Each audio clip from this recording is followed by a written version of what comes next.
Welcome to Unlock Your Soul Memory. My name is Iris Fisher, and I am a facilitator of hypnotherapy sessions. Today, I'd like to explore the topic of compulsive behavior. Because oftentimes people who are suffering from compulsive behavior, they don't understand themselves and they are judging themselves, or they feel the judgment of others.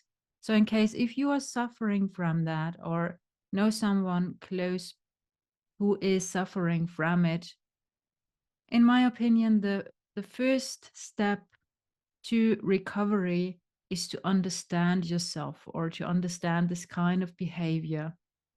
Because when you're just trying to suppress it, it's actually not really resolving it. And the reason for it is it's actually a kind of coping mechanism.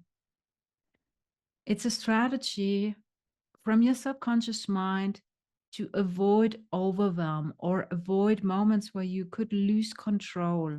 These kind of moments, they are then sorted out in a way with a behavior that's not harming you, or that's bringing you into a state, emotional state of stability. And in this kind of state of stability, you can maintain your own functioning.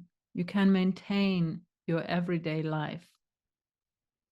The focus would be on finding out what is triggering these kind of behaviors. What is causing the process to begin? And very often it's like an emotional trigger or an emotional aspect that's playing into it, or just an accumulation of too many emotions. When you look at it, it's like the nervous system is already stressed out. The nervous system is already in a state of probably fight or flight or almost overwhelm.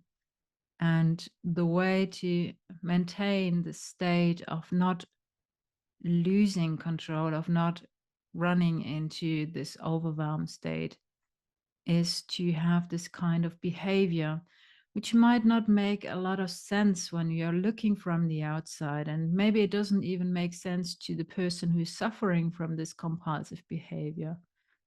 But it is helping them to remain in this kind of state and have functioning everyday life so far.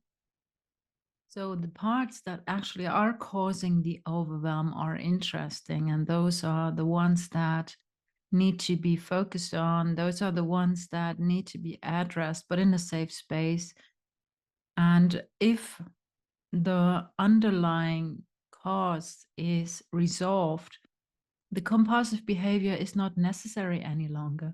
The compulsive behavior gets the chance to dissolve itself. And that's the key. The key is not to judge the dysfunctional compulsive behavior, or to blame it, or to try to suppress it, or to try to change it in a way, but seeing it as a voice that's not expressing itself in a direct way, but that is sharing with you that there's something that is too painful. So there was the need to build a strategy to avoid the underlying pain. And it's completely understandable. Completely makes sense that we are moving away from the pain. That's just a healthy impulse. That's just a healthy response. The thing is just when it helps us to avoid, it doesn't mean that it helps us to thrive.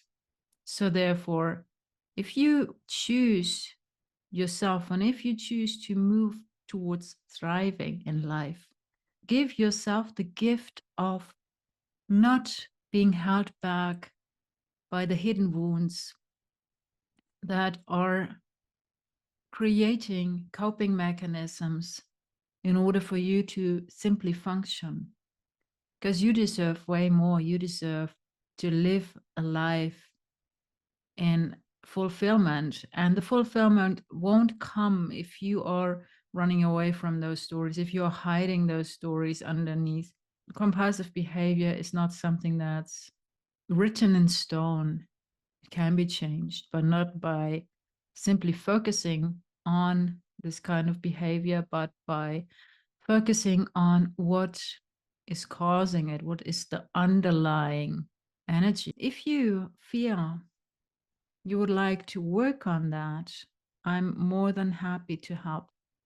I'm more than happy to provide hypnotherapy sessions exploring the reason why your system is in overwhelm, why this coping mechanism came into place. If you like, you can send me a message, and I'm very happy to help. Happy to see you next time. Happy to have you join in next time.